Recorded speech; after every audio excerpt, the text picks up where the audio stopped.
trust, your brand is always going to be on the top, will always be able to attract customers, will always be able to retain the customers and stakeholders and shareholders. These things on your level today might look very far-fetched or very, you can say, beyond your scope or beyond your limits today. But remember that the moment you are going to enter the practical world, these things will become your things. You need to be considerate of all these issues, all these concepts, and all these things very quickly. The moment you become part of an IT department, the moment you become part of a project team, the moment you are delivering a project, no matter you are just a small team member within the project, something can go wrong, which can make you the responsible person at that time. The people senior above you, they might be impacted because of some reason. They might be stuck somewhere. They will not be able to attend a meeting. You will be standing in the board meeting, giving the presentation to the project steering committee. What will you do? You need to have the right answers. You need to understand all the concepts. You need to understand every single process. This is people resilience. You are delivering a software, but you are unable to do that because a connector, a small tool is not working. You need to find the right tool right now to make sure that a specific activity starts working again. What are you doing? Identifying a backup tool. What is this? Supply chain resilience. You lost some data. Now you need to go and present. It happened with me on my final day. Like I was there in Department of Computer Science, 2005 I'm talking about.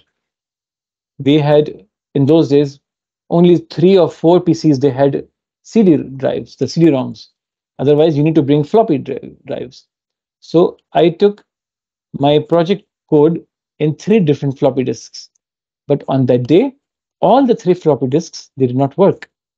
Then I logged in my email, downloaded the entire code, and then did my project presentation. What was this? Disaster recovery. I looked on, I had 1 backup, 2nd backup, 3rd backup, all of them failed. Then went to my archive and restored the data. This is what? Typical disaster recovery. What are we doing? All of these activities which we do in day to day, even if we don't call them incident response, incident management, crisis management, risk management, as human beings, we do all these things in a common sense. But the point of doing all of this right now is that when you are in a panic mode, common sense never kicks in because you are in panic. You don't know what to do. And you make decisions, you take steps which are totally wrong direction. Those ad hoc actions and ad hoc steps, they make you or break you. So in order to prevent yourself that you do not make the wrong decision, you plan ahead when the time is right, which is business as usual. Think, assess, and prepare yourself so that you can respond and recover properly. So on this note, I will end this session and I will open it for the questions.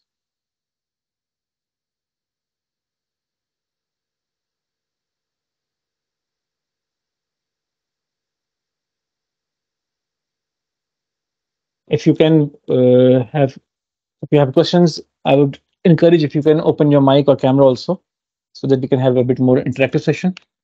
Otherwise, you can write also if you want. You guys can unmute yourself.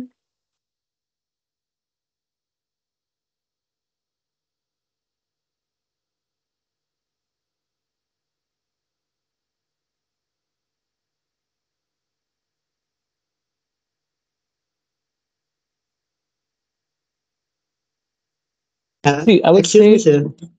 yeah, go ahead.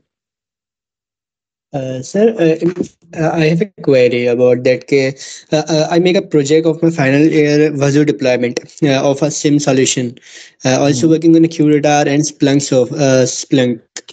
I am high hands on industrial basis uses. तो sir मुझे सिर्फ एक Okay. छोटी सी requirement और आपसे guidance चाहिए थी कि सर Mhm. पाकिस्तान के अंदर किसी भी फर्म को एक बच्चा पूरा ग्रेजुएट ही चाहिए होता है कहीं भी वर्किंग पोजीशन के लिए क्योंकि मैंने तकरीबन 100-200 से ज़्यादा इंटर्नशिप के ऊपर अप्लाई किया लेकिन वहाँ से जो भी रिस्पॉन्स आता है वो एक ही आता है आपको ग्रेजुएट होना ज़रूरी है लेकिन एज अ वर्किंग प्रोफेशनल बहुत सारे ग्रेजुएट भी उनको भी इन सॉफ्टवेयर के ऊपर काम करना नहीं आता जो मुझे आता है जो मैं समझता हूँ कि मैंने किया इन कामों के ऊपर और मैं रिसर्च पेपर पे भी काम कर रहा हूँ तो मेरी सिर्फ ठीक एक है। ये क्वेरी है कि मैं अपनी स्किल्स को कैसे एनहेंस करूं और ऑन डोमेन कैसे काम लेकर आऊं, क्योंकि मैं इस चीज के ऊपर बहुत ज्यादा वर्क कर रहा हूं लेकिन मुझे कुछ दिख नहीं रहा यहाँ पे।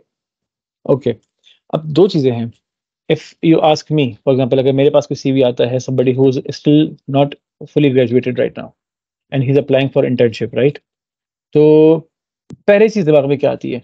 अगर मैं इस स्टूडेंट को जो करंटली भी पढ़ रहा है उसको मैं जॉब देता हूँ या इंटर्नशिप देता हूँ in my environment, but he will be able to access, at least he will see whatever is happening in my SOC, तो क्या ये चीज मेरे लिए feasible है? Am I allowed even to allow somebody who is not even a permanent employee to expose the data which I am handling and expose the technology and all the software or security controls I am implementing, मैं उन सबको मैं किसी third person के सामने expose करूं? बहुत सारी बार हमें ऐसा होता है कि our security policies and security protocols, they prevent hiring internees and even like recent, like it's a newly hired staff in these confidential areas. SOC के एनवायरनमेंट में ज़्यादातर लोग वो होते हैं जो हाईली क्वालिफाइड हो चुके हों या एटलीस्ट हाईली ट्रस्टेड ज़रूर हो, क्योंकि you are opening your doors to somebody who can do whatever he wants without you ever realising. तो जहाँ तक इंटर्नशिप की बात है तो बहुत सारी जगहों पे तो यही एक बहुत बड़ा रीज़न होता है कि आपकी सिक्योरिटी जो पॉलिसीज़ हैं ऑर्गेनाइजेशन की, वो प्रिवेंट कर रही होती हैं कि हम इंटर्नी को इस एरिया में ले ही नहीं सकते। एक तो ये पहली रिस्ट्रिक्शन आती है। दूसरी ये आती है कि sometimes the organisations they don't want internees. वो कहते हैं कि once you are in my environment and you understand it, you must stay. हमने आप पे इन्वेस्ट किया 2 महीने 3 महीने, आपने हमारे बारे में बहुत सी चीज़ें लर्न कर ली, तो अब आपको आप हमारे साथ कंटिन्यू करें। हमने इतना इन्वेस्ट किया तो हमें उसका रिटर्न मिलना चाहिए। वो कहते हैं रिटर्न उस वक्त मिलेगा जब आप ग्रेजुएट हो गए, इसलिए कि हम अंडर ग्रेजुएट को हायर नहीं कर सकते। तो वही दूसरा मसला आता है। तीसरा मसला हमारा अपना कॉर्पोरेट माइंडसेट है कि इसको पता ही क्या होगा। ये जो माइंडसेट है हमारा, ये हम जो हमारी जनरेशन है, इसी हमें चेंज करने की जरूरत है। जब हम कॉर्पोरेट एनवायरनमेंट में जाएंगे तो हमारे साथ जो जो होता आ रहा है सालों से कम हम वो किसी के साथ ना करें। तो अगर तो इंटर्नशिप की for example you are applying for so many places और इंटर्न वहाँ पे कॉल नहीं आ रही, तो इन तीन में से ही ज़्यादातर रीज़न होता है। अनलेस इंटर्नशिप जहाँ पे यू आर अप्लाइंग उनके पास इंटर्नी की पोजीशन अनाउंस ज़रूर हुई है, बट वो बैकडोर वो किसी न किसी जानने वाले को ऑलरेडी रख चुके हैं, तो इसलिए ये चीज़ जो है वहाँ पे फिर तानाबद नहीं होती। बट मैं ये सजेस्ट करूँगा, एक बहुत बड़ा रीज़न, अगर if you guys know, LinkedIn पे भी कुछ दिनों पहले ही एक पोस्ट आई थी कि a guy, he is very renowned and he owns a very big business. उसने पोस्ट की थी कि मैं पाकिस्तान से किसी को भी हायर नहीं करूँगा। उसका रीज़न क्या था? उसने क्या कहा था पोस्ट में?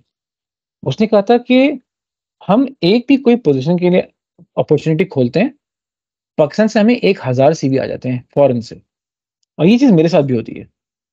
मैं जहाँ लिंक्डइन पे या मेरी टीम लिंक्डइन पे कभी भी पोजीशन ओपन पब्लिश करती है, we receive hundreds of CVs and out of the hundreds I would say 90% are totally irrelevant CV. कौन सा हमारे दिमाग में क्या आता है? मुझे हायर कर लें, मैं काम सीख लूंगा, मैं सीख सकता हूँ, I am a fast learner, I am a quick learner. ये माइंडसेट जो है ना हमारा कि मैं सीख लूंगा, मुझे हायर तो कर लो पहले, ये हम पाकिस्तानियों को हर जगह इस वक्त फंसा रहा है और मरवा रहा है। इसलिए कि जितनी बड़ी ऑर्गेनाइजेशंस हैं, they are not opening training institutes. Yes, they might even say कि हम इंटर्नी ले रहे हैं, but still they are looking for some benefit. उनका उनकी जो नीयत है वो उसी यही है कि हम बेस्ट बंदा लें जो कि इस वक्त यूनिवर्सिटी में पढ़ रहा है, उसके माइंड को हम यूटिलाइज करें, और अगर वो हमें अच्छा लगे हम उसको हायर कर लें। तो वो इस तरह की जो हमारे पास मसले आते हैं ना कि हम हर जगह अप्लाई करते हैं, ये चीज़ भी बहुत ज़्यादा प्रिवेंट करती है लोगों को आपको अट्रैक्ट करने से। तो इससे सर, बहुत ज़्यादा पिकी होने की ज़रूरत है। Sorry for interruption. सर, ये जो हम्म। आपने बात बोली, मुझे पहले भी 2-3 शॉप के लोगों ने बोला है कि आप जहाँ पे जा रहे हैं वहाँ पे जस्ट ट्रस्टेड लोगों की ही जगह होती है जो पहले से एम्प्लॉयड होते हैं उस ऑर्गेनाइजेशन में, या फिर वो ट्रेनिंग लेके और शॉप में चले आते हैं शिफ्टिंग हम्म। के ऊपर। तो जो आप अप्लाई कर रहे हैं ये आपका फायदा नहीं है, क्योंकि इस डोमेन में आपके एज एन एंट्री लेवल नहीं मिल सकती, क्योंकि ये बहुत ज़्यादा एग्जैक्टली, सेंसिटिव कॉन्टेक्स्ट होता है, यहाँ पे वर्किंग नहीं होती। सर तो मुझे बिल्कुल। एक छोटी सी रिक्वायरमेंट आपसे पूछनी थी कि मैं पेन टेस्टिंग और ये इन दोनों के काम के ऊपर कर चुका हूँ, तो ऐसी डोमेन साइबर सिक्योरिटी के जो न्यूली बंदे को एक्सेप्ट करती हो, क्योंकि इस फील्ड की एक कौन ये भी है कि यहाँ पे नए फ्रेशीज को इतना ज़्यादा एक्सेप्टेंस दी नहीं जाती, ओके, या तो आई विल सजेस्ट यू फिर कि don't apply in corporate organisations इस लेवल पे, because you are trying to learn go into this direction ना। So this is a field जो कि मैं कहूँगा समझ लें कि this is my field.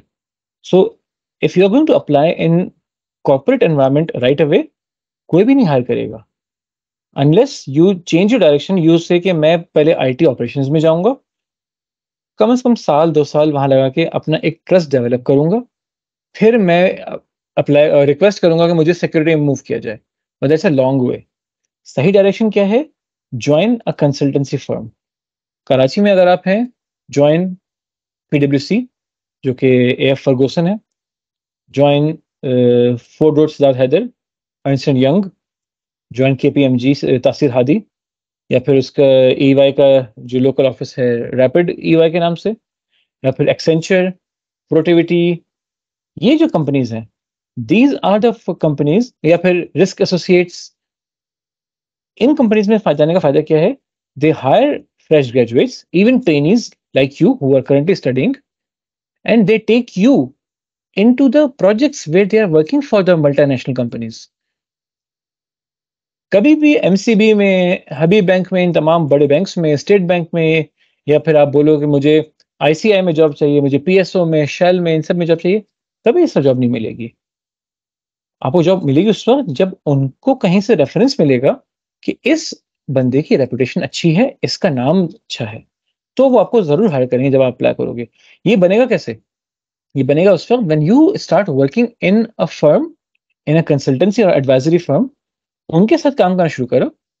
1 year, 2 years, 3 years maximum, you will be working on in these 3 years 25, 30 different projects. उन 30 different projects में you will learn so much which you will never learn even if you spend 10 years in a corporate environment. उस experience को लेके जब फिर किसी कहीं भी अप्लाई करोगे तो लोग हाथों हाथ लेंगे, सिर्फ पाकिस्तान में नहीं, फिर बाहर भी लेंगे। हमारा मसला क्या होता है?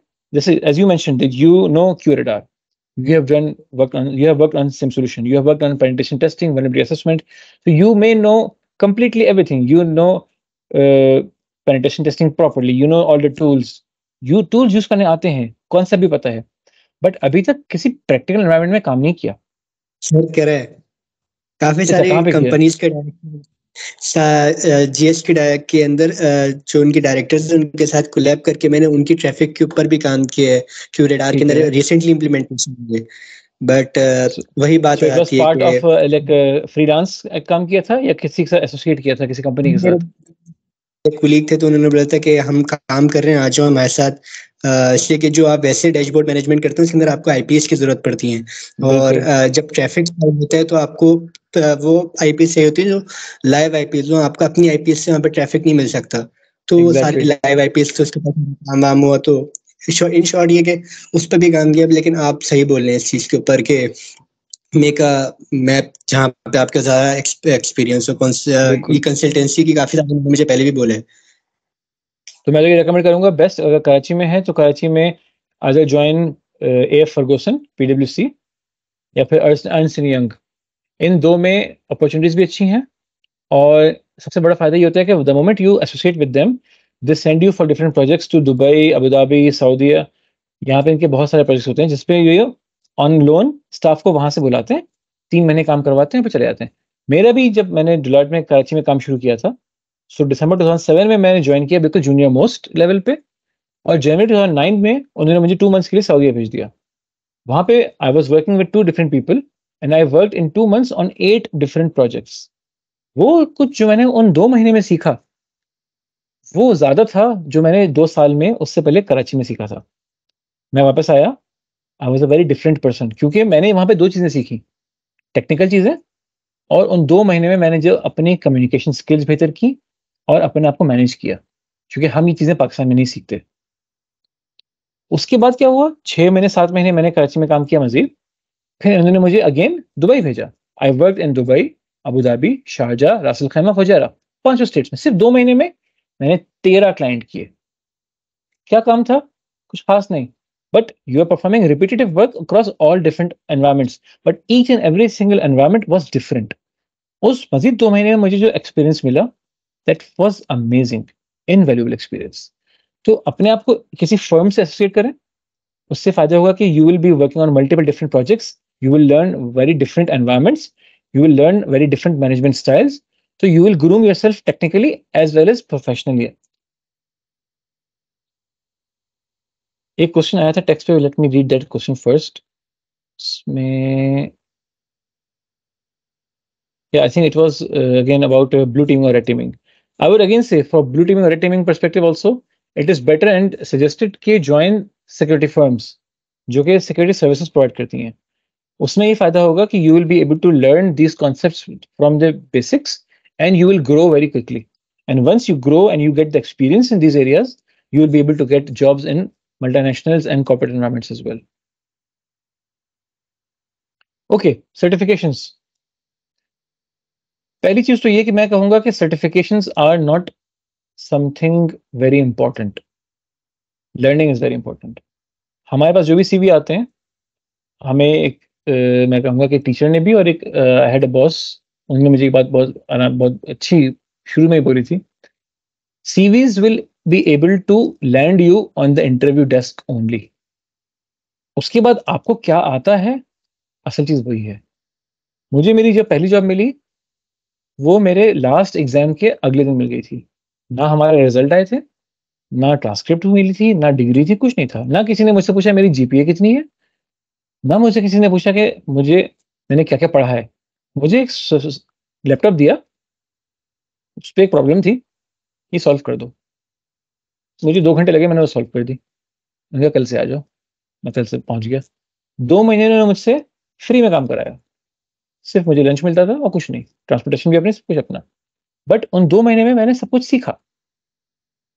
जब वो सीख लिया, then they offered me a proper contract with salary, जो कि मुझे लगा कि यार मैं तो बहुत कम आ रहा हूँ, बहुत कम पैसे मिल रहे हैं मुझे. मेरे दोस्तों जो सॉफ्टवेयर हाउस में गए, उनकी तो सैलरी इतनी इतनी है, मेरी इतनी कम है. बट अपने आई वुड से जॉब लेवल के शुरू के 2 से 3 साल में कभी भी सैलरी और लेवल्स को कंपैरिजन नहीं करना. Always focus on learning learning learning learning learning.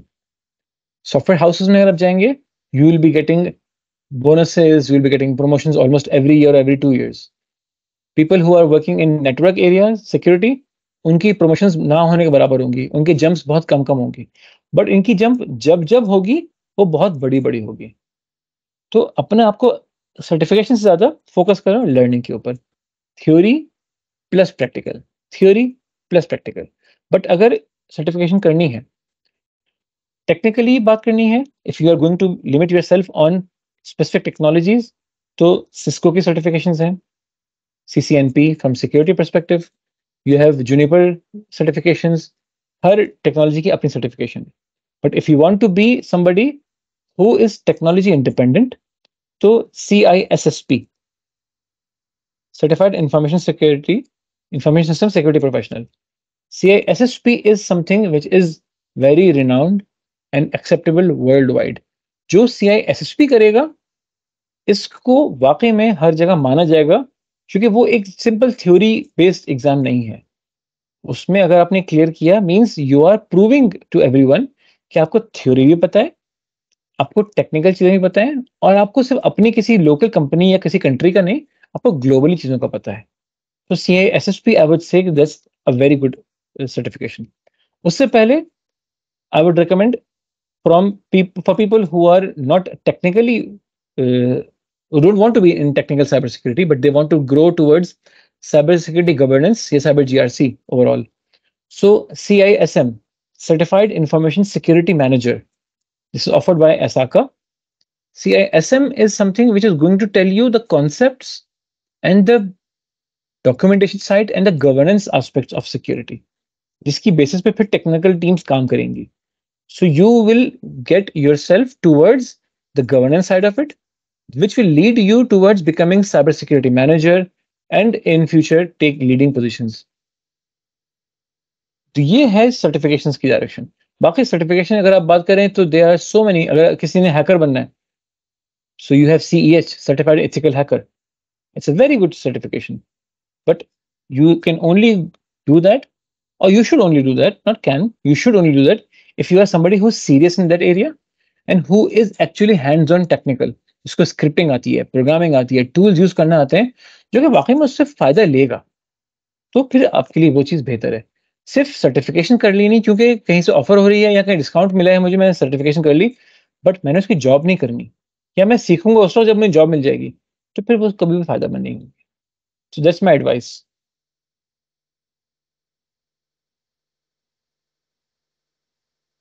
Cybersecurity analyst. Okay, so I believe you're talking about the SOC analyst, right?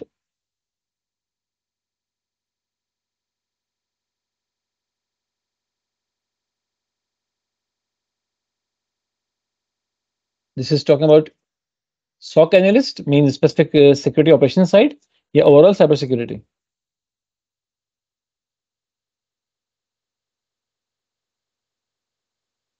Arisha, if you can unmute yourself, then we can talk. Overall, okay. So overall perspective अगर मैं बात करूं तो again मैं ये कहूंगा कि start with a firm, क्योंकि firms give you the platform to work on basic projects and then grow, but grow quickly. There are two directions when you talk about cybersecurity. One is a path for technical people who are good in programming, in scripting, in tools, in Linux, and they know their mind works in complete geeks way. So ये तो वो लोग होंगे जो कि जाएंगे towards the direction of penetration testing, vulnerability assessment, security controls, scripting, hacking, safeguarding, ये वो डायरेक्शन हो जाएगी। दूसरी direction which is going to be, which I believe is the long-term career path, is something which can take you towards the position of cybersecurity manager, director, CISO, and CIO level. वो path है learning the base, which is information security program. क्योंकि हम information security और cyber security को अक्सर जो है ना लिमिट करते हैं सिर्फ और सिर्फ टेक्नोलॉजी के ऊपर। Information security is everything which is covering information. Even आपके अगर प्रिंटेड पेपर रखे हुए हैं, दैट इज ऑल्सो इंफॉर्मेशन, उसकी सिक्योरिटी भी आप ही की जिम्मेदारी है। इनकी जो स्टैंडर्ड्स हैं, so if we talk about information security specifically, we have the standard called ISO 27001, which is Information Security Management System. This is the base for any organization on deciding how they are going to govern, establish, and implement security in that organization or in their environment. जब आप firms में काम करना शुरू करते हैं, they take you on projects where either they are developing and implementing ISMS for an organization or they are reviewing and enhancing. So you will be able to learn those documentation skills कि information security policy क्या है, information security का process क्या है, procedures क्या हैं। हम tools तो सीख लेते हैं यूनिवर्सिटी में, टेक्नोलॉजी सीख लेते हैं, बट उसको ओवरऑल एनवायरनमेंट में इंटीग्रेट कैसे करना है, उसको गवर्न कैसे करना है और ओवरऑल इंप्लीमेंट कैसे करना है इन द एंटायर इकोसिस्टम, ये हम नहीं सीखते यूनिवर्सिटी में, इवन कहीं पे भी। उसको सीखने के लिए you need to understand these documentation level skills. ISMS documentation, policy कैसे बनेगी, उस पॉलिसी में होगा क्या, उस पॉलिसी का मकसद क्या है, वो पॉलिसी क्या डिफाइन करेगी, उस पॉलिसी को फिर मैं किस तरह इंटरप्रेट करके उससे मैं कंट्रोल्स आइडेंटिफाई करूंगा, उन कंट्रोल्स को मैं किस तरीके से फिर अपने एनवायरनमेंट में इंप्लीमेंट करूंगा। इस पॉइंट पे आने के बाद फिर मैं कहूंगा I am done with my design, I am done with my concept, I am done with my model. अब मैं कोई सी भी टेक्नोलॉजी ले आऊं, चाहे मैं सिस्को के राउटर उठा लूं या फायरवॉल ले लूं, चाहे मैं जूनिपर लगाऊं, चाहे मैं फॉर्टिनेट उठाऊं, मेरी मर्जी है, क्योंकि मैंने बेस डिफाइन कर दी, सिक्योरिटी मॉडल डिफाइन कर दिया, सिक्योरिटी आर्किटेक्चर डिफाइन कर दिया। अगर आप अपने आप को इस डायरेक्शन में लेके जाओगे, people who are going to define the policy and procedure, people who are going to develop the security model, people who are going to define the security architecture, this is the career path you should take. क्योंकि technical चीजें साथ साथ इंसान को खुद ही सीख जाएगा। Technical चीजें आप आज सीखोगे, 2 साल में टेक्नोलॉजी चेंज हो जाएगी, नया टूल आ जाएगा, न्यू थ्रेट्स आ जाएंगे, न्यू वल्नरेबिलिटीज आएंगी, उनके ऊपर सीखते रहोगे सीखते रहोगे सीखते रहोगे। You will always be operational. आपके ऊपर कोई मैनेजर और कोई डायरेक्टर आके बैठेगा जिसको टेक्निकल नहीं पता होगा, पर उसको सिक्योरिटी मॉडल का जरूर पता होगा। उसको ये नहीं मालूम ये टूल कैसे काम कर रहा है, क्योंकि उसने ये टूल कभी यूज नहीं किया, बट उसको टूल की फंक्शनैलिटी का पता है।